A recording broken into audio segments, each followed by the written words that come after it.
Hello and welcome back everyone to my review show. And today we'll be doing another one of my comic book. And I forgot to do this, or I wasn't able to do this really yesterday. I just had too many things to do, and stuff came up, and I just didn't have a chance to go by the comic book store. But it's okay because I only had one thing come in yesterday anyway. So I'm just going to do that today. And that I'm going to do this comic book. I'm also going to show you what I got today because I got a bunch. I actually got a few comic books today. I got a bunch of older stuff, a couple newer things, but only fresh. Just came out this week, yesterday, this Wednesday. The new Ninja Turtles Micro Series starring April O'Neil. This issue is number 7. Now, this is a great issue. But I'll get to that. First of all, I'll show what else I got. Comic book wise, I got this new series from Ed Brubaker and Sean Phillips called Fatal. I got the couple new issues of that. Very good, dark noir type of stuff, if you can call it noir, but dark themes. I ordered this a while ago, and I still have more coming. I got a comic book store is going to be getting me more and more of these. I asked for them, I got like a fresh stack today. Guyver comics.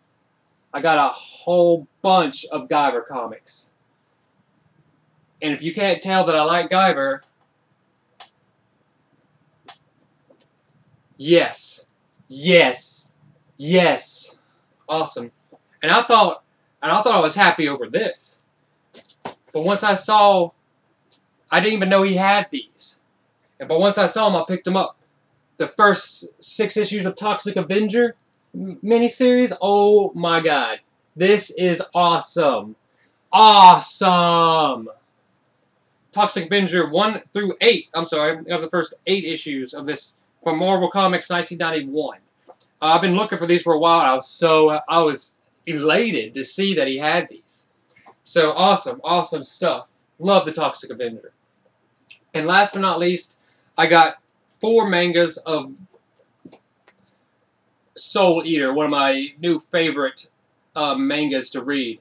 Yeah, it's been out for a while, sure, but I like to let, like everyone should, I believe, I like to let the stories build up before I invest into them. Which is why I haven't started reading Soul Eater not yet, but I know it's out. I love Soul Eater. This is one of my favorite manga stories. I've said this to a friend, and I've mentioned how, oh, I guess that's out of order. It's like 7, 8, 9, and 10.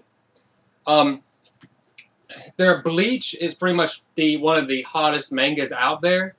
It involves like a soul society and like fights and stuff. Well, that's cool, and it's like a #1 for a reason, but it's just like not up my alley. I read it, I'm just like, okay, this is cool, but it's nothing that really keeps me interested. Unlike this, Soul Eater always keeps me interested. The artwork is great. He also draws backgrounds, unlike, well, majority. Like, this guy draws backgrounds, unlike what Bleach does, usually. I mean, yeah, they have backgrounds in it, but a lot of them is just like extreme lines across the page. Which is cool. Not going to take anything away. He's a great artist and everything. But this, as a soul society, like this, there's similarities between the two, I think. But for me, this is it. Soul Eater is it. It's a little bit more graphic. Not really. But, I mean, on the back it says language, nudity, sex, and violence. It doesn't really show nudity. It shows like women big boobs, but no nipples. No lie. I've checked it online to see if that's true. Maybe they edited it out for the books for American. Nope.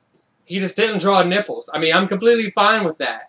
I just think it's funny. At least this stays legit to the manga, as close as possible. And if they change anything, I love this. At the back of the manga, they'll give you translation notes to what's going on, about what things mean. I love that. Every manga should have that. If One Piece was like this, I don't think I'd probably be reading much. Like, One Piece is good already, but they edit it so much for the American version. It's just, I like to hear the way it, I want to read how it was supposed to be read, even if it's cussing or stuff. But anyways, Soul Eater is more of a Soul Society of my choice, than what I like to read. It's great, great stuff. It happens a little faster paced than, like, Bleach does. But anyways, let's just get to what I'm doing. One issue today. Ninja Turtles Micro Series, starring April O'Neil. Now, this, if you haven't been picking up the Micro Series, you need to pick this up. I'm going to tell you why right now.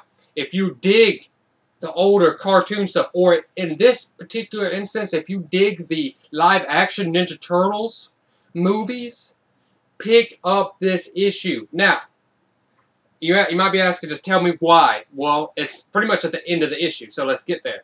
Pretty much, April O'Neil starts off having a dream about being a turtle.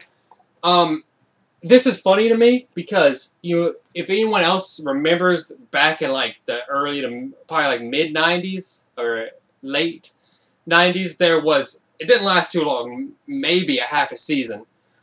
There was a live-action Ninja Turtle TV show involving one female turtle. It was a new concept that was never explored. It was just saying that, hey, maybe there was one more Ninja Turtle out there, and it was a female. It didn't involve any other 4 turtles, but I still watched it because it was a Ninja Turtle. No matter what, it was still a Ninja Turtle. So I kind of get that vibe from this, even though it's pretty much April O'Neil having a dream. That's the vibe I get. It's like the female Ninja Turtle. She wakes from this dream, and she's just thinking about how, like, the turtles have affected her and her life, and how she's really become friends with them, and she, like, pretty much cares a lot about them. But she works for this department, you know, Stockton, who's pretty much being underhanded with their scientific discoveries. So she's going to work, you know, she works at Stockton as a lab assistant or at the lab. And she decides to go a little undercover to find out what else Stockton's really having, what they're doing. Because she didn't even know about the mutagen.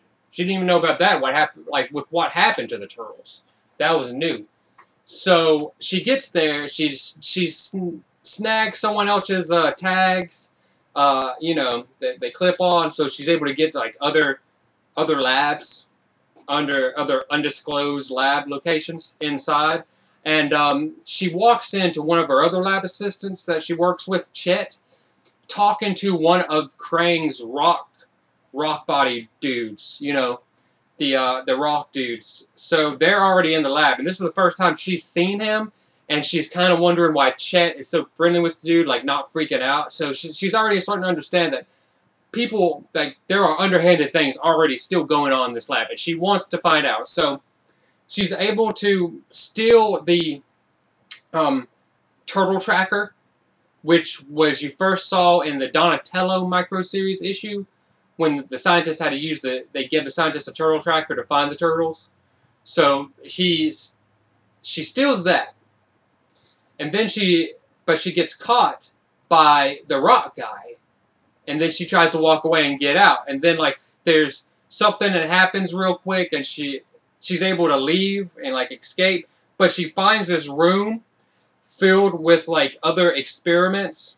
Big, huge, like, cylinder tubes. Like, you know, big, like they would hold a big body in. She believes, like, she did something that would make it just fall apart, so she kind of, like, thought she was helping. But one of them escaped, and, but she comes back later that night.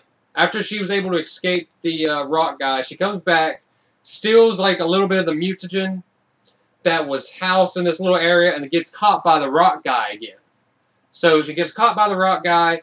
She's able to evade him by, like, throwing, like, taking a pipe out of a wall, like, it's smoke and, like, sprays them and stuff. So she's able to escape that way. But she noticed that one of the big cylinders was broken open, and one of the experiments escaped. She pretty much knows now that they're making underhanded experiments. She doesn't know who they are, what they are. That Stockton's kind of just like being evil, basically. So she's able to leave, evade this rock dude, one rock guard, and she's able to go walk out easily enough. She still has to get like one of those full body suits on to fully walk out. But anyways, she's able to evade the experiment. It got out. Now, punches Rock Dude in the face, one shot knocks him out. And April O'Neil is able to escape, and it goes back to what was in. Like, I didn't think it was going to show it, but it does. And this was like, oh my god, this would be so cool if it was this. Now, this is what it was. And if that looked familiar to you, it should. Because it's basically, what I can remember is the live-action Ninja Turtle series. What is it? Second one? Something of the Ooze, where it's Tonka as the turtle with the big spikes on his back and everything. But, think about this. You remember the old cartoon with the turtle with the spikes all over his back? I do. I had that toy. That was one of the coolest damn Ninja Turtles. It was an evil turtle, too. And that's exactly what this is going to be. I feel it in my head, dude.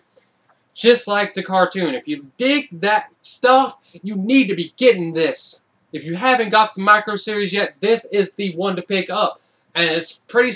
I mean, I say it's sad only because it's in an April O'Neil issue. I mean, if I was anybody, I would only pick up the Ninja Turtle issues. But since I pick them all, you know, I got the April one, and this is what happens. This is the coolest thing so far. And it doesn't stop there. The next issue, I mean, I keep jumping. I keep popping. Once I see this, once I see that, I popped. I was just like, I was feeling it, and I kept popping. I was just like, oh my god, is it? But then, I popped one more time. Because if that happened at the very end, that's how it ends. It shows him escaping from the lab.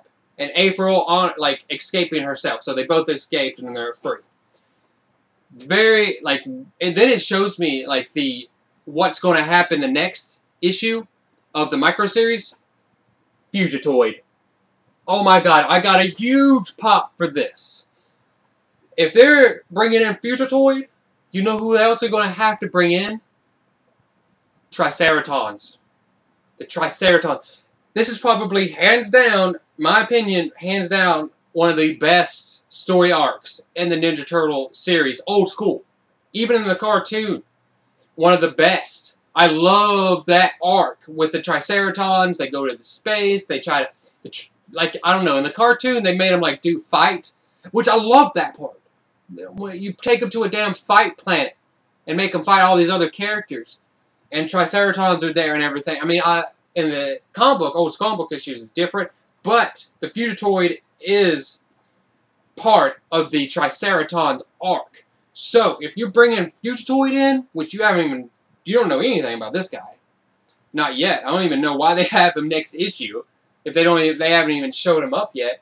But, who cares? If the Triceratons are in it, huge pop. Anyways, there we go. That was all. That was it for this week. I was looking around. I was not really interested in anything else that was out yesterday. But you know, I got like I said, I got a bunch of stuff anyway. So there you go. Ninja Turtles Micro Series number 7. April O'Neil. There you go. Thank you guys for your time. Thank you for watching. Everybody have a great day. All right. Bye.